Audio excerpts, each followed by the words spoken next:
By the 12, you're alive. I mean, of course you're alive. Why wouldn't you be?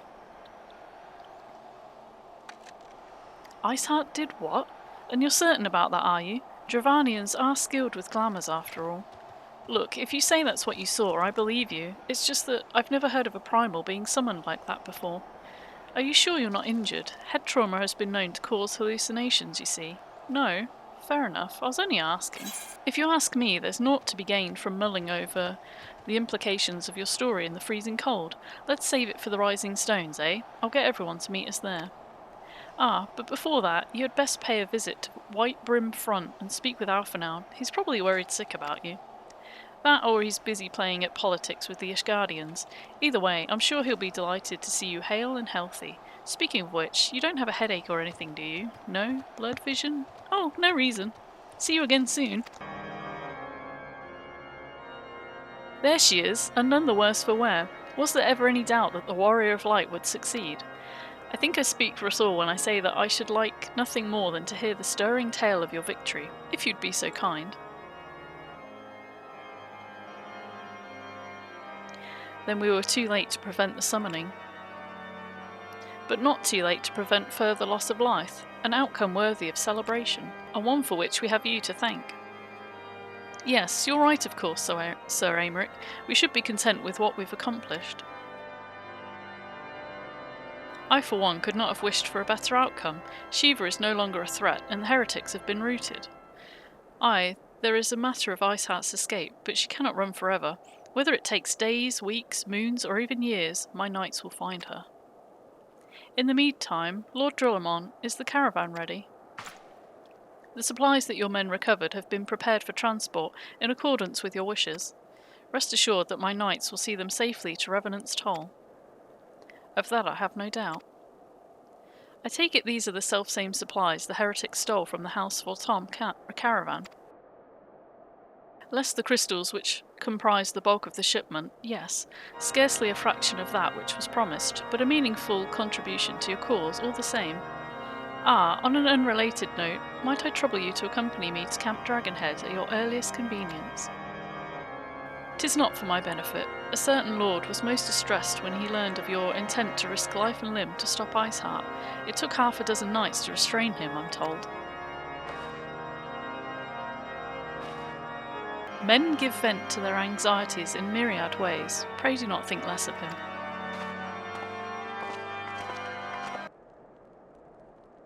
What were you thinking? Wagering your very being on a dubious theory which might allow you to enter Iceheart's lair, knowing full well that she could have sufficient forewarning to complete her ritual to summon Shiva anyway. And then, engaging the abomination in mortal combat. By the fury, 'tis the stuff of ballads, a battle for the ages. Would that I had been there to fight by your side. Yet here I was forced to wait, condemned to wonder at the fate of a dear friend for a veritable eternity. I would not wish such torture on my most hated enemy. But you're here now, and that's what truly matters. Let us move on. Sir Aymeric wished to have words with you and Master Alphonse in private. He awaits you at the intercessory.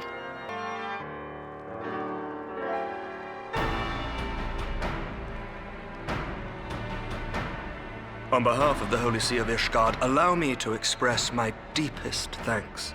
Never before have we been required to contend with a primal. Indeed, there were fears in some quarters that our knights might not be equal to the task. From what we have now learned of these beings, I can say with certainty that we would have lost a great many men had the Scions not intervened. Then the argument for preemptive action should be self-evident. Perchance now you will reconsider my proposal that Ishgard move against Natalan. Ere we first met, a similar proposal was tabled, but the Holy See decreed that we were to observe and that military action should be taken only in self-defense. All things considered, it was not an unreasonable decision. Since the calamity, 2 vigils have fallen to the Horde, while Garuda has never shown any inclination to storm the gates of judgment. Which is why this unprecedented crisis and its resolution may prompt a change in policy. You who have faced these primals know well the threat they pose. Ishgard did not. Not until now. And there is naught like a brush with death to change a man's outlook. At the very least, this should silence any lingering objections to our arrangement with Revenant's Toll. The Holy See may even feel moved to grant us its formal endorsement. So far as it is possible, the Scions shall be compensated for their service. We should be grateful for any aid you can provide. As a gesture of good faith, I shall withdraw my previous request. Your people are doubtless needed elsewhere. That will not be necessary. We, too, have a vested interest in watching Dravania's movements. I see. Once more, I must thank you. Sir Emmerich, if I may, do you truly believe that Midgard Zoma could return? The heavens are a window unto truth, but those who interpret their movements are not infallible. I requested your involvement as a precautionary measure. But of course, you sought an excuse to compensate us from the first, mindful of what would happen if Revenant's Toll were taken by your enemies. Ishgard is not wont to aid its neighbors, but that does not preclude it from manipulating them to serve its own interests. Choose your next words carefully.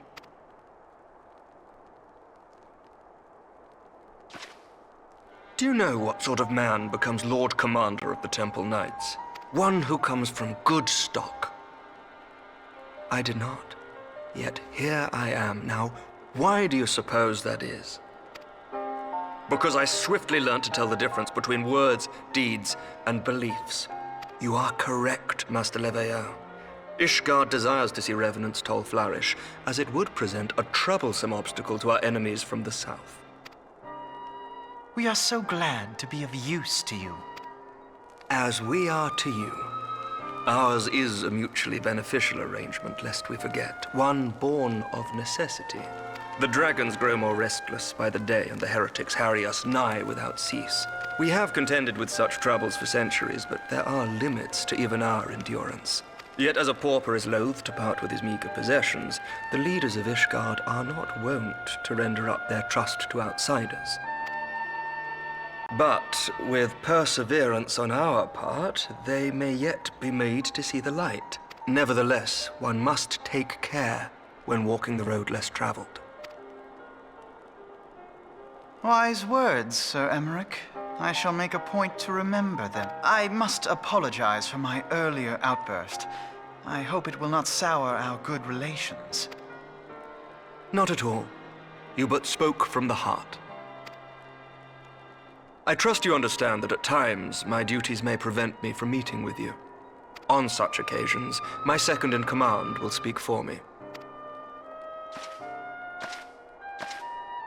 Lucia, at your service. Pray excuse our reticence. We are but wary of speaking too freely, lest our sentiments be made known to our enemies. Know that the Lord Commander and I are of one mind. For the sake of Ishgard, and of Eorzea at large, I pray our peoples can put aside their differences.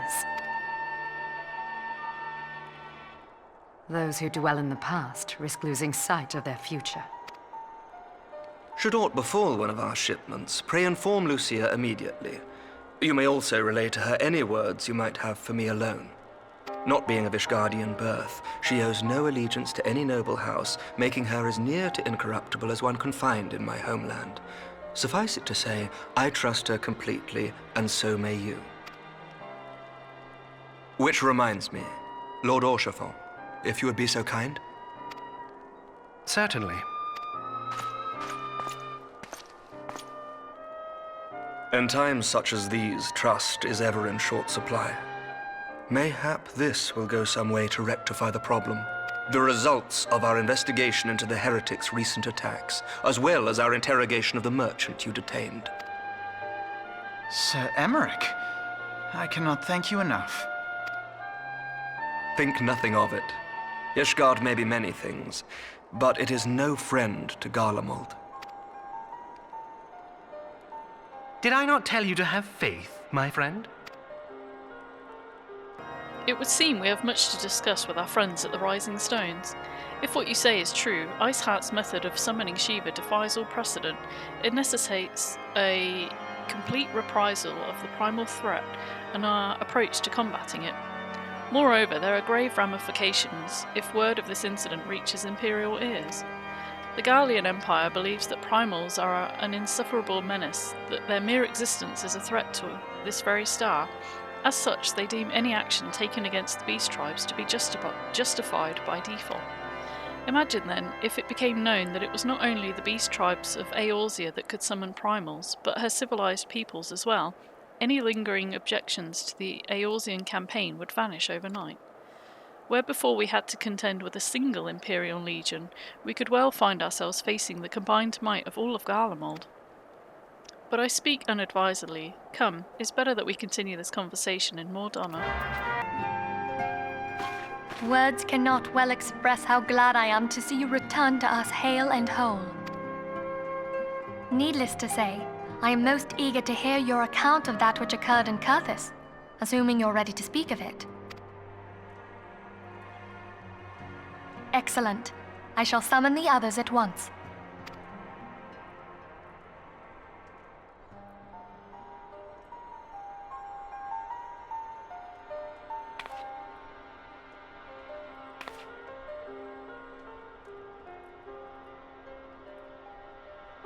Iceheart used her own body as a vessel for a primal soul? Master Louisoir's writings make no mention of such a possibility. Can we be certain this entity was a primal? As certain as we can be that good King Moggelmog XII was a primal, I should think. Both were ostensibly summoned. Let's not quibble over definitions. Of more concern is the implication that Iceheart retained her will, even after she was possessed. We are talking about a mortal, wielding the power of a primal. It can't possibly be that easy, can it?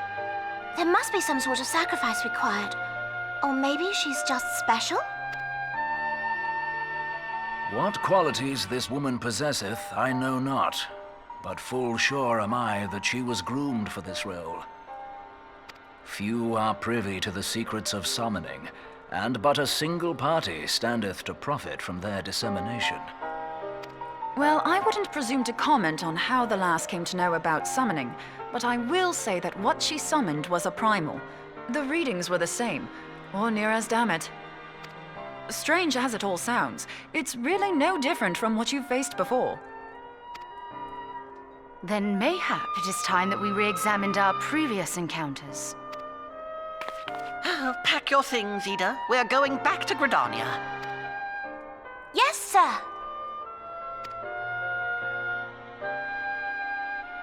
About Iceheart's final words to you.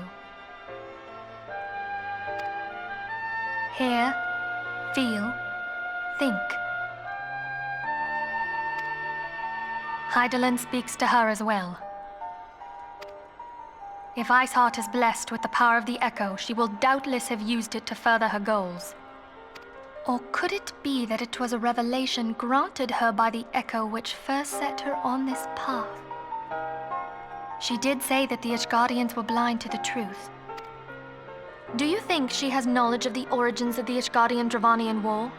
It would do much to explain her unwavering conviction. Did not the Lady Iceheart implore thee to seek the Keeper of the Lake? And did she not imply that in so doing thou wouldst come to see with eyes unclouded? Midgard Zoma was a king amongst kings who reigned for centuries on end. But he is dead and his wisdom lost to the ages. Unless the Ishgardians' fears are well-founded, it would seem we have yet another reason to stand watch over the Keeper of the Lake. For a mercy, we are well positioned to do so. Iceheart, Shiva, Ascians, and Midgard Zoma. I shudder to think how they're all connected. I mean to scour the annals for knowledge of Midgard Zoma. Given his great age, I dare say he appears in more than a few. Do you hear that? The commotion outside. Would you see if aught is amiss? 'Tis well that you are on hand. We have a problem. Roelle has escaped. It happened shortly after the Immortal Flames took her into custody. She had been placed in a dungeon cell ahead of her coming trial, but apparently the accommodation was not to her liking. The turnkey was found slain along with 2 guards. 'Tis plain she received inside help. Citizens report seeing Roel quitting the city via the Gate of Nold with a bloodied spear in her hand. She makes for Castrum Meridianum, I'm certain of it. With her fate in Eorzea as good as sealed, what recourse has she but to flee to her imperial masters? Even as we speak, Captain Ilberd and the First are hot upon Roel's heels. Pray make haste to Camp Blue Frog and join the hunt. My thanks for coming, Scion. I've spoken with the soldiers here. They say that Roel walked through the camp not a bell ago. Aye, she walked right through. You did not mishear. We have Roelbarn's decision to keep the matter secret to thank for that. Bad for morale, he said. As a result, not a single flame in the garrison made any attempt to detain her, and so here we are. Roel must not be allowed to reach Castrum Meridianum. This wretch was with Roel. He threw himself at us that his mistress might escape. She didn't blink when we cut him down, not even when he started screaming. No loyalty even to her own. The goddamn harpy. With me, Scion, we almost have her.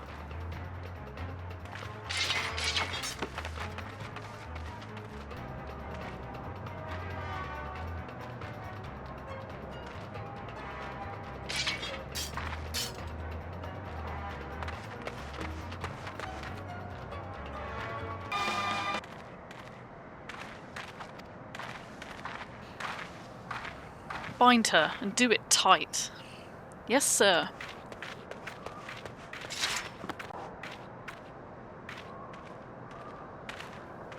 Good work, men.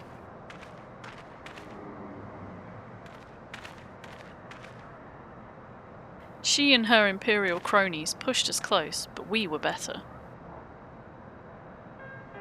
Behold, a respected officer of the Immortal Flames.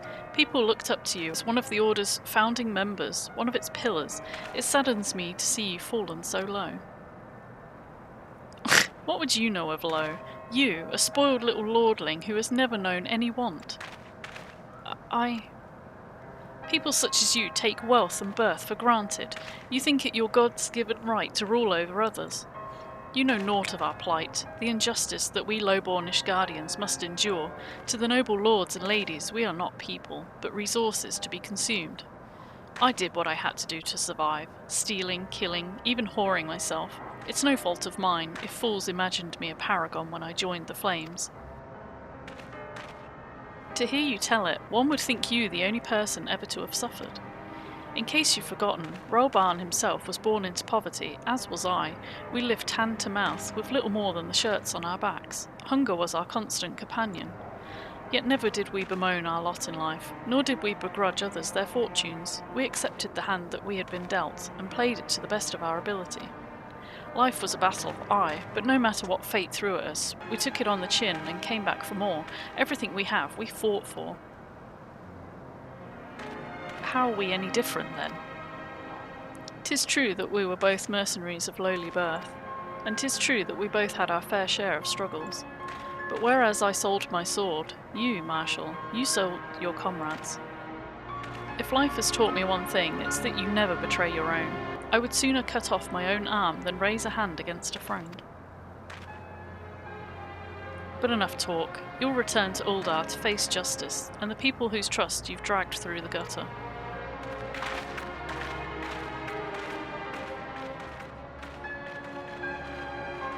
Not so much as a hint of remorse. 'Tis well this sordid business is finally at an end. A friend's betrayal cuts deeper than steel. We must hope that we have chosen our own allies more wisely than Roelbarn chose his. I have heard. Truly bothersome business. No, I do not foresee a problem on that front. The main concern is Roelbarn. There is no telling what the brute might do. Have the Blades watch him in the flames day and night. You may leave the Sultana to me. I shall personally attend her grace.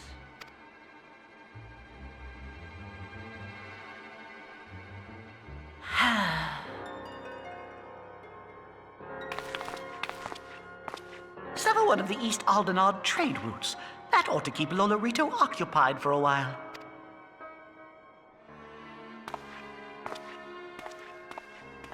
Nanamo Ulnamo. For my sake, pray be a good little Sultana to the last.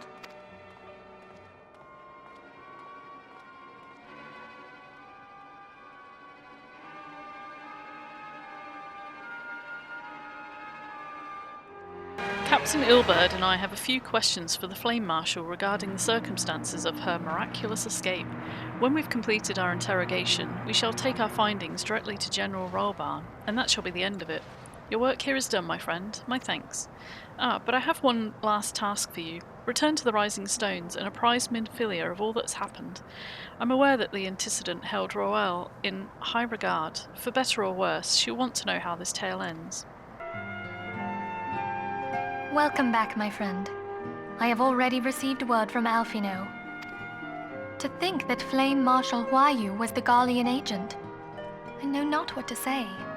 Together with Robon, Aline lent us much-needed aid at the time of our Order's founding. She was particularly passionate about the need to tackle the primal threat. When we discussed the subject, her eyes fairly shone with determination. Whatever else she may have been, I choose to believe that it was her true self with whom I spoke then. But now is not the time to dwell on such matters. I have an important announcement to make regarding our effort to defeat the Ascians. We shall begin as soon as everyone is assembled.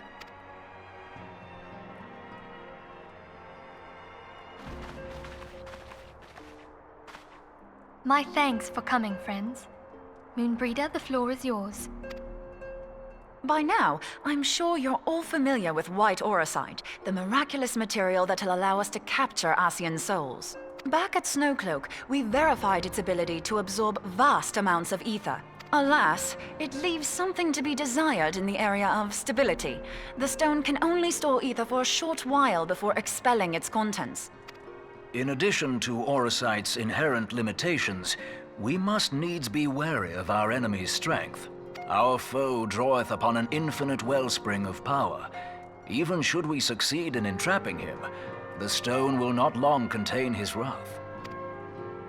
Meaning that, if we want to kill the swine, we'll have to be quick about it. 'Tis our belief that an Ascian soul may be permanently undone, if smitten by a sufficiently concentrated burst of pure ether. The only trouble is, we can't say for sure how concentrated the burst needs to be. Without knowing how much ether an Ascian soul is composed of, we're basically guessing. Our sole clue lieth in thy struggle with La Habrea. During that encounter, Heidelin bid you forge what she called a Blade of Light, a weapon which took the form of a luminous stream of energy. Based on your description, we believe the blade with which you vanquished your foe was composed of ether. Admittedly, your victory proved ephemeral, as La Habrea was able to use a crystal of darkness to flee into the space that lies between our world and the void. The fact remains, however, that Heidelin placed the means to destroy the Ascians in your hands. Be that as it may, it would be unwise to assume that she will do the same when we next encounter such a foe. Quite so, my lady. We must needs find the means to forge our own blade of ether, one to equal that which Heidelin did benevolently bestow upon her champion. That is all well and good, but it seems to me that producing such a blade will require a prodigious quantity of ether. Whence will it come, pray tell? Oh, what if we had two pieces of white auracite? One to trap the Ascian, and the other to store the ether for the blade. Oh, nice try. But it's as I said, the stone won't hold ether for any length of time. We'd still need to collect the stuff there and then, sorry to say. And therein lies the rub. Finding a way to create the blade whenever and wherever we choose. Twould seem more research is in order. I'm going to linger a while, perform a few more tests on the auracite. And I could do with some help. Urianger, why don't you lend me a hand? Mine apologies, but I am required at the Waking Sands. Lady Minfilia hath given me sole charge of the premises. 'Twould be unseemly to leave them unattended. Sole charge, you say? So you're basically alone there, then? Well, that settles it. I'll just have to come to you.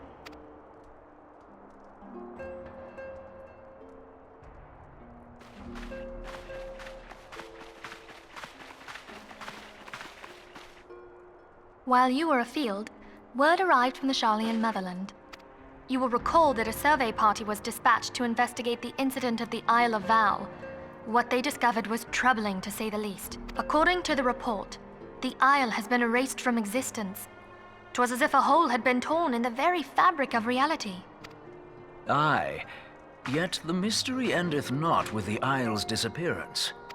It hath come to light that a number of scholars in various other locales were reported missing at a similar juncture. What's more, they all had something in common with the head of the students of Baldessian.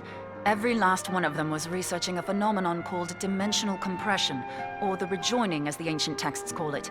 I'll be damned if that's a coincidence. All indications suggest Asian involvement, but I sense that a force great... We must pray that my dear friend Kryl regains consciousness soon. If she bore witness to the Isle of Val's final moments, she may be able to shed some light on this mystery.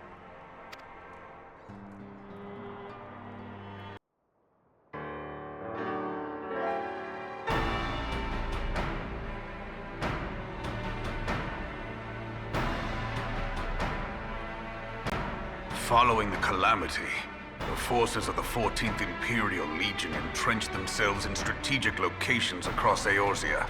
So swiftly did they accomplish this, it was suspected that they had received help.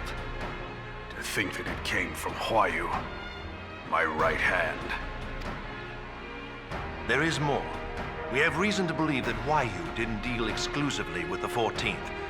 She also answered to a higher authority in Garlemald. But this higher authority could not have been the Emperor. By consenting to the Media Project, Solus Zos Galvus showed himself to be more concerned about preventing the spread of primal influence than claiming Eorzea for the Empire. He would happily have seen the lot reduced to ash. We believe a number of high-ranking figures within the royal household were against the decision, but that they knew better than to oppose the Emperor openly.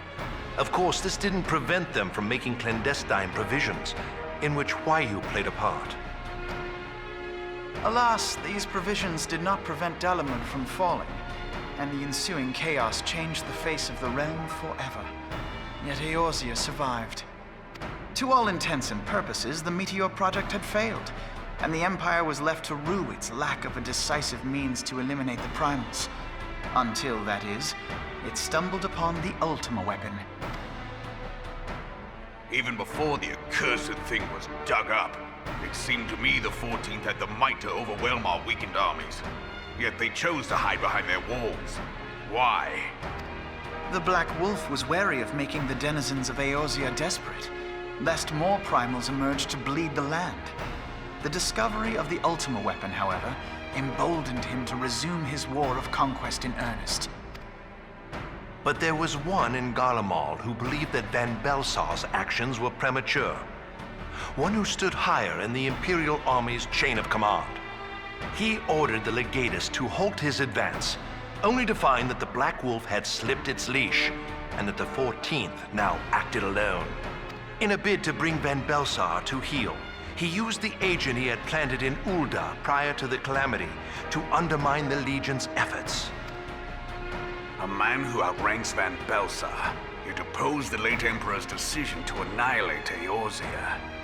This could only be the former High Legatus of the Garlean army, now known as Emperor Voris Zos Galvus. So he was Huayu's true master. But one of several in actual fact. We've learned that even as Huayu served the Empire's interests, she sold Imperial secrets to a certain faction in Eorzea. In so doing, she helped to maintain the status quo, thus prolonging the conflict. Considering who stands to profit from war, it isn't hard to imagine who her other masters were. Seven hells! You mean to say that she was a double agent? Triple, if you consider her services to Van Belsar and the new Emperor as separate.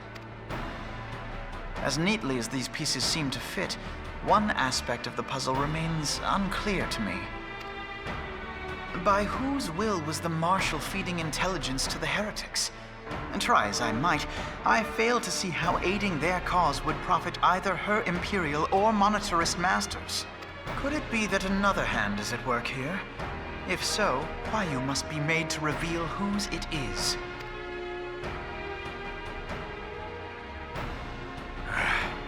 Not only have I lost a trusted friend, now I must interrogate her as a stranger. Not a pleasant task, I grant you, but a necessary one. Unless we weed out the ivy, root, stalk, and stem, it will simply grow back. I know that full well.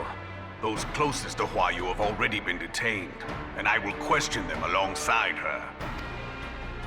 General, pray keep in mind that there may be unwitting abettors among them. All will be treated fairly. On that you have my word.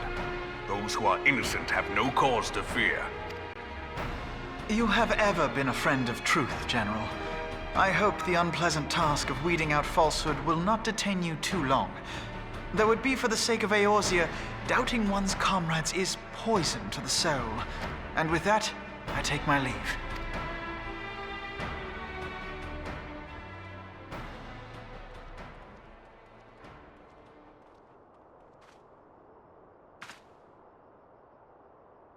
All these years, I've been made to dance to their tune. How could you, Huayu? How could you side with them? Those cankers who take from this land and give naught in return, who use their power to disempower and grow fat while the people starve. I know you can hear me, monitorous scum! Your crimes will not go unpunished! Until you purge this land of your sickness before the eyes of the 12, I swear it!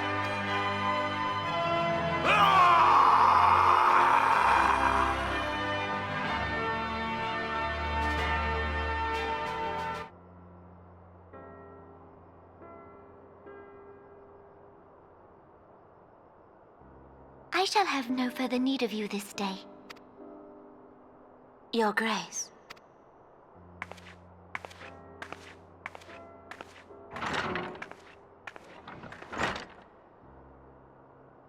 I fear that not even mine own chambers shall remain private for long. Has the situation grown so grim?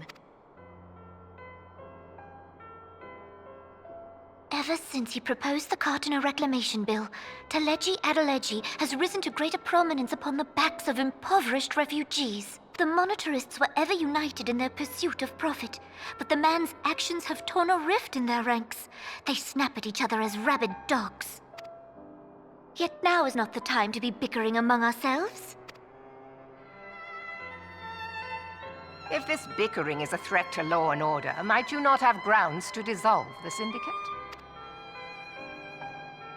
Would that the solution were so simple, Admiral.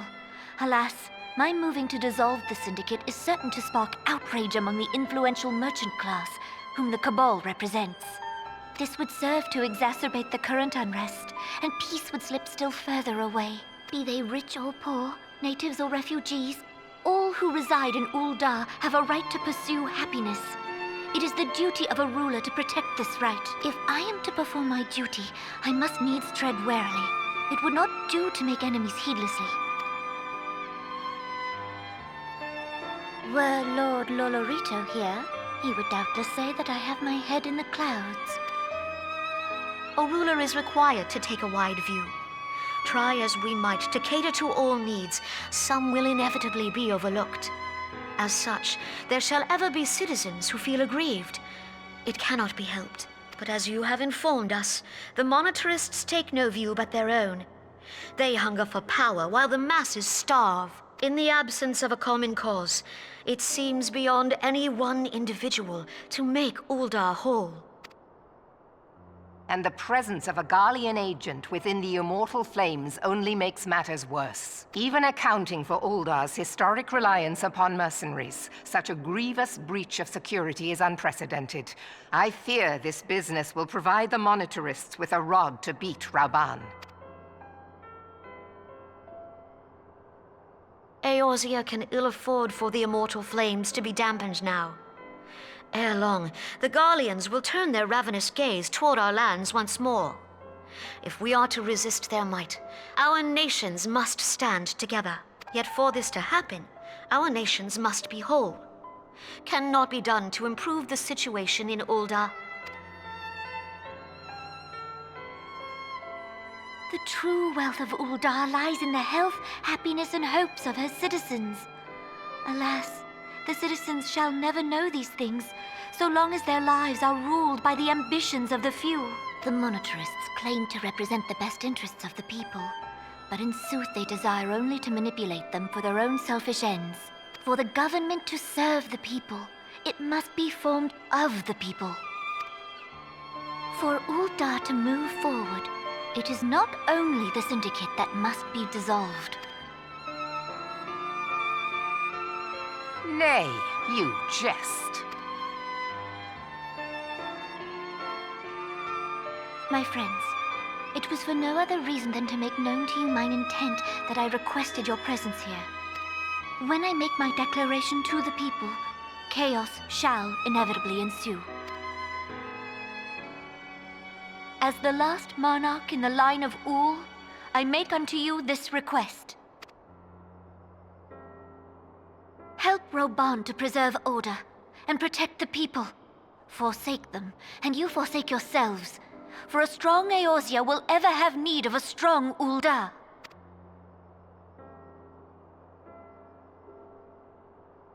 Your Grace, are you certain of this? There is no other way. When the time is ripe, the nation shall become a true republic. Both royalists and monetarists shall cease to be. Uldar will no longer belong to kings or queens or merchant princes, but to her people.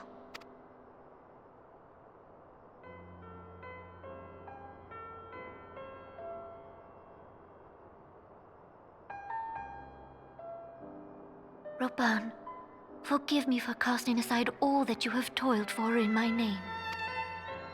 Beyond this gesture, I am powerless to help my subjects.